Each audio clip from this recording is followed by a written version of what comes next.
Mark 7. The Pharisees and some of the teachers of the law who had come from Jerusalem gathered around Jesus and saw some of his disciples eating food with hands that were defiled, that is, unwashed. The Pharisees and all the Jews do not eat unless they give their hands a ceremonial washing, holding to the tradition of the elders. When they come from the marketplace, they do not eat unless they wash. And they observe many other traditions, such as the washing of cups, pitchers, and kettles.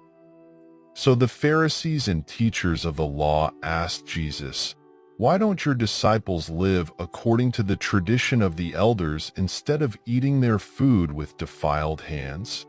He replied, "Isaiah was right when he prophesied about you hypocrites. As it is written, 'These people honor me with their lips, but their hearts are far from me. They worship me in vain. Their teachings are merely human rules.' You have let go of the commands of God and are holding on to human traditions." And he continued, "You have a fine way of setting aside the commands of God in order to observe your own traditions. For Moses said, 'Honor your father and mother,' and 'Anyone who curses their father or mother is to be put to death.' But you say that if anyone declares that what might have been used to help their father or mother is korban, that is, devoted to God, then you no longer let them do anything for their father or mother. Thus you nullify the word of God by your tradition that you have handed down, and you do many things like that." Again Jesus called the crowd to him and said, "Listen to me, everyone, and understand this. Nothing outside a person can defile them by going into them. Rather, it is what comes out of a person that defiles them." After he had left the crowd and entered the house, his disciples asked him about this parable. "Are you so dull?" he asked. "Don't you see that nothing that enters a person from the outside can defile them? For it doesn't go into their heart, but into their stomach, and then out of the body." In saying this, Jesus declared all foods clean. He went on, "What comes out of a person is what defiles them. For it is from within, out of a person's heart, that evil thoughts come: sexual immorality, theft, murder, adultery, greed, malice, deceit, lewdness, envy, slander, arrogance, and folly. All these evils come from inside and defile a person." Jesus left that place and went to the vicinity of Tyre. He entered a house and did not want anyone to know it. Yet he could not keep his presence secret. In fact, as soon as she heard about him, a woman whose little daughter was possessed by an impure spirit came and fell at his feet. The woman was a Greek, born in Syrian Phoenicia. She begged Jesus to drive the demon out of her daughter. "First let the children eat all they want," he told her, "for it is not right to take the children's bread and toss it to the dogs." "Lord," she replied, "even the dogs under the table eat the children's crumbs." Then he told her, "For such a reply, you may go. The demon has left your daughter." She went home and found her child lying on the bed and the demon gone. Then Jesus left the vicinity of Tyre and went through Sidon, down to the Sea of Galilee and into the region of the Decapolis. There some people brought to him a man who was deaf and could hardly talk, and they begged Jesus to place his hand on him. After he took him aside, away from the crowd, Jesus put his fingers into the man's ears. Then he spit and touched the man's tongue. He looked up to heaven and with a deep sigh said to him, "Ephphatha," which means "be opened." At this, the man's ears were opened. His tongue was loosened and he began to speak plainly. Jesus commanded them not to tell anyone, but the more he did so, the more they kept talking about it. People were overwhelmed with amazement. "He has done everything well," they said. "He even makes the deaf hear and the mute speak." 1 Kings 12. Rehoboam went to Shechem, for all Israel had gone there to make him king. When Jeroboam son of Nebat heard this, he was still in Egypt, where he had fled from King Solomon. He returned from Egypt. So they sent for Jeroboam, and he and the whole assembly of Israel went to Rehoboam and said to him, "Your father put a heavy yoke on us, but now lighten the harsh labor and the heavy yoke he put on us, and we will serve you." Rehoboam answered, "Go away for 3 days and then come back to me." So the people went away. Then King Rehoboam consulted the elders who had served his father Solomon during his lifetime. "How would you advise me to answer these people?" he asked. They replied, "If today you will be a servant to these people and serve them and give them a favorable answer, they will always be your servants." But Rehoboam rejected the advice the elders gave him and consulted the young men who had grown up with him and were serving him. He asked them, "What is your advice? How should we answer these people who say to me, 'Lighten the yoke your father put on us'?" The young men who had grown up with him replied, "These people have said to you, 'Your father put a heavy yoke on us, but make our yoke lighter.' Now tell them, 'My little finger is thicker than my father's waist. My father laid on you a heavy yoke, I will make it even heavier. My father scourged you with whips, I will scourge you with scorpions." 3 days later Jeroboam and all the people returned to Rehoboam, as the king had said, "Come back to me in 3 days." The king answered the people harshly, rejecting the advice given him by the elders. He followed the advice of the young men and said, "My father made your yoke heavy, I will make it even heavier. My father scourged you with whips, I will scourge you with scorpions." So the king did not listen to the people, for this turn of events was from the Lord, to fulfill the word the Lord had spoken to Jeroboam son of Nebat through Ahijah the Shilonite. When all Israel saw that the king refused to listen to them, they answered the king, "What share do we have in David? What part in Jesse's son? To your tents, Israel. Look after your own house, David." So the Israelites went home. But as for the Israelites who were living in the towns of Judah, Rehoboam still ruled over them. King Rehoboam sent out Adoniram, who was in charge of forced labor, but all Israel stoned him to death. King Rehoboam, however, managed to get into his chariot and escape to Jerusalem.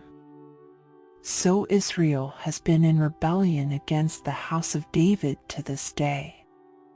When all the Israelites heard that Jeroboam had returned, they sent and called him to the assembly and made him king over all Israel. Only the tribe of Judah remained loyal to the house of David. When Rehoboam arrived in Jerusalem, he mustered all Judah and the tribe of Benjamin, 180,000 able young men, to go to war against Israel and to regain the kingdom for Rehoboam son of Solomon. But this word of God came to Shemaiah the man of God. "Say to Rehoboam son of Solomon king of Judah, to all Judah and Benjamin, and to the rest of the people, this is what the Lord says, do not go up to fight against your brothers, the Israelites. Go home, every one of you, for this is my doing." So they obeyed the word of the Lord and went home again, as the Lord had ordered. Then Jeroboam fortified Shechem in the hill country of Ephraim and lived there. From there he went out and built up Peniel. Jeroboam thought to himself, the kingdom will now likely revert to the house of David. If these people go up to offer sacrifices at the temple of the Lord in Jerusalem, they will again give their allegiance to their Lord, Rehoboam king of Judah. They will kill me and return to King Rehoboam. After seeking advice, the king made 2 golden calves. He said to the people, "It is too much for you to go up to Jerusalem. Here are your gods, Israel, who brought you up out of Egypt." One he set up in Bethel, and the other in Dan. And this thing became a sin. The people came to worship the one at Bethel and went as far as Dan to worship the other. Jeroboam built shrines on high places and appointed priests from all sorts of people, even though they were not Levites. He instituted a festival on the 15th day of the 8th month, like the festival held in Judah, and offered sacrifices on the altar. This he did in Bethel, sacrificing to the calves he had made. And at Bethel he also installed priests at the high places he had made. On the 15th day of the 8th month, a month of his own choosing, he offered sacrifices on the altar he had built at Bethel. So he instituted the festival for the Israelites and went up to the altar to make offerings.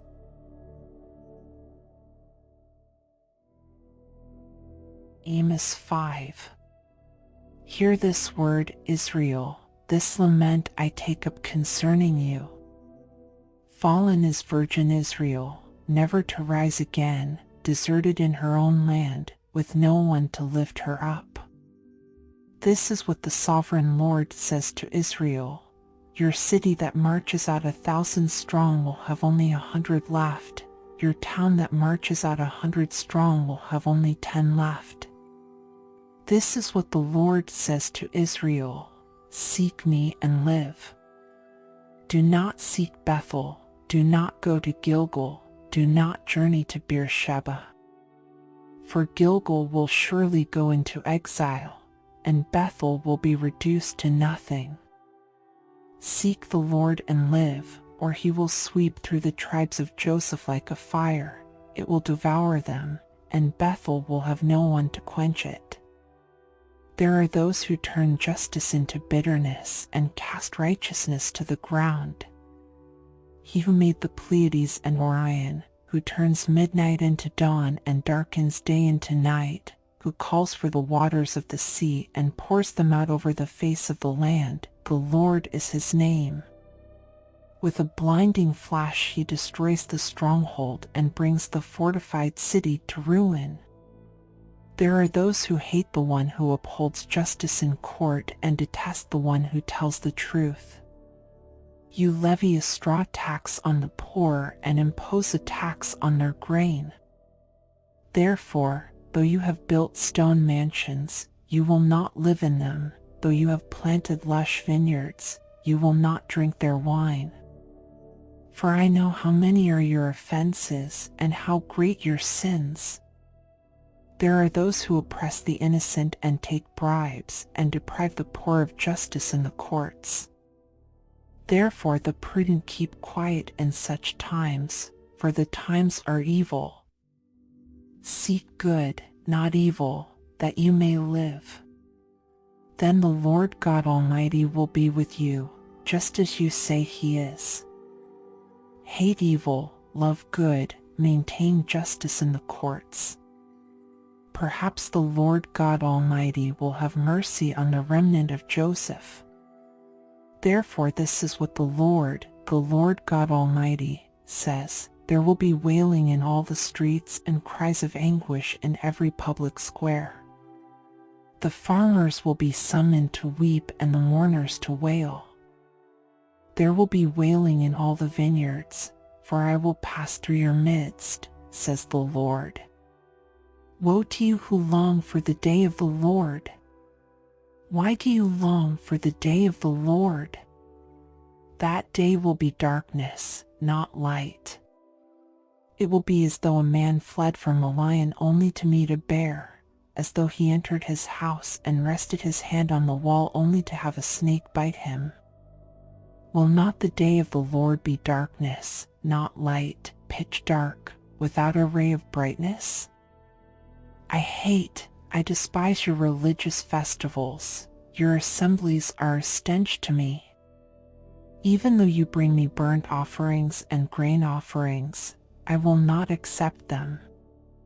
Though you bring choice fellowship offerings, I will have no regard for them. Away with the noise of your songs. I will not listen to the music of your harps. But let justice roll on like a river, righteousness like a never-failing stream. Did you bring me sacrifices and offerings 40 years in the wilderness, people of Israel? You have lifted up the shrine of your king, the pedestal of your idols, the star of your God, which you made for yourselves. Therefore I will send you into exile beyond Damascus, says the Lord, whose name is God Almighty.